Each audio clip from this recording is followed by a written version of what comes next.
हिंदुओं को जगाने और सनातनी एकता के लिए बाबा बागेश्वर ने जो पदयात्रा निकाली वो आज पूरी हुई।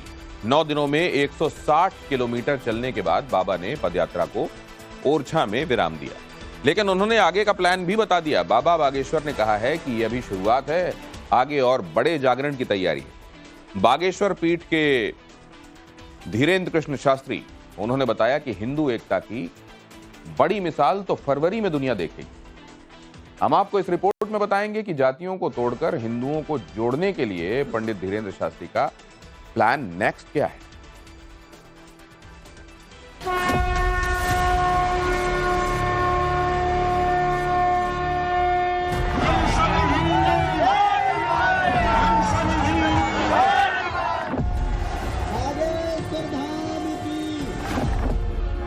देश में सनातन के अंदर ये जो छुआछूत भेदभाव ऊंच नीच भरी हुई है, ये मिट जाए। हर हाल में हिंदू एक हो जाए।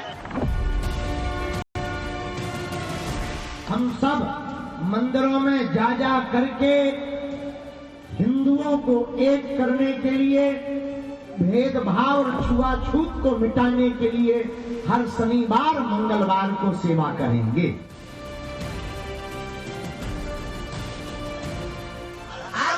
बचना चाहिए, हिंदू एक होना चाहिए और भारत हिंदू राष्ट्र होना चाहिए। जातियों की दीवारों को ध्वस्त कर सनातनी एकता का आह्वान करने निकले बागेश्वर सरकार की उस पद यात्रा का अल्प विराम है ये, जिसका शंखनाद उन्होंने ठीक 9 दिन पहले किया था। सनातनी सूत्रों में हिंदुओं को बांधने निकले बाबा की धर्म यात्रा के पहले चरण का ये वो पड़ाव है जहां अगाध आस्था है, आशा है, उम्मीद है और विश्वास है। लेकिन सवाल है कि बाबा अपनी यात्रा के उद्देश्य में कितना कामयाब हुए। क्या इस यात्रा के बाद हिंदू एकता का उद्देश्य आगे बढ़ा या फिर तमाम यात्राओं की तरह ये भी यूं ही खत्म हुई? लोगों के मन में उठ रहे इन सवालों का जवाब बाबा बागेश्वर सरकार ने संकेतों में कुछ यूं दिया। लोगों के अंदर का हिंदू कहने का जो भय था वो भय कम हुआ है। बोलने के लिए थोड़ा सड़कों पे आए, समझा है, जाना है। अभी जागे नहीं, जागते तो फिर हमें जगाने की क्या जरूरत है। तो अभी जगाना बाकी है। अगर दूसरी पदयात्रा करना है इसका मतलब अभी जगाना बाकी है, इसका मतलब पूर्ण रूप से जागे नहीं। पहली यात्रा को विराम देते देते बाबा बागेश्वर ने आगे की योजना को विस्तार से बताया। हम उसके बारे में बताएंगे, मगर उससे पहले जान लीजिए कि सनातनी सिरमौर बने पंडित धीरेन्द्र शास्त्री ने अपनी इस यात्रा से लोगों को कितना प्रभावित किया। हिंदुओं के आह्वान पर, और ये जितने हिंदू, लाखों हिंदू देश विदेश से लोग आ रखे हैं, इसलिए आ रखे हैं कि सनातन की आवाज उठाइए।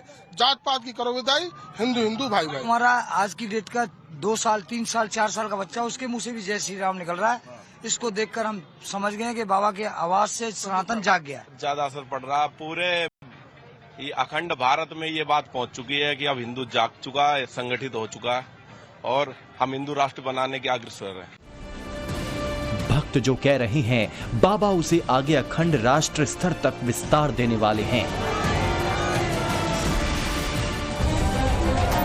धर्म के प्रचार प्रसार के लिए शुरू हुई मौजूदा यात्रा को खत्म करने की घोषणा करने से पहले बागेश्वर धाम के पीठाधीश्वर ने अपने उद्देश्य को पूरा करने के लिए आगे की योजनाओं के बारे में विस्तार से बताया।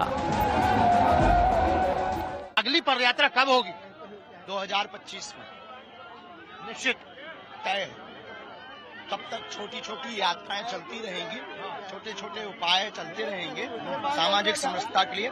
और फरवरी को 26 फरवरी को हम 251 बेटियों के विवाह में 108 आदिवासी बेटियों का विवाह करवा रहे हैं। और इस बुंदेलखंड से हमेशा एक खबर आप दिखाते हो कि दलितों को घोड़ों पर नहीं बैठने दिया, तो इस बार 251 दूल्हों को हम घोड़ों पर बैठाएंगे।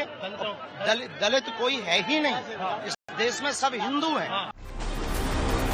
हनुमान जी के अनन्य भक्त और धर्म ध्वज वाहक बाबा बागेश्वर ने अपनी प्रतिज्ञा पूरा करने का पूरा खाका खींच रखा है। इसकी अहम कड़ी है ये सामूहिक शादी, जिसे बाबा बागेश्वर हर साल पूर्ण करवाते हैं।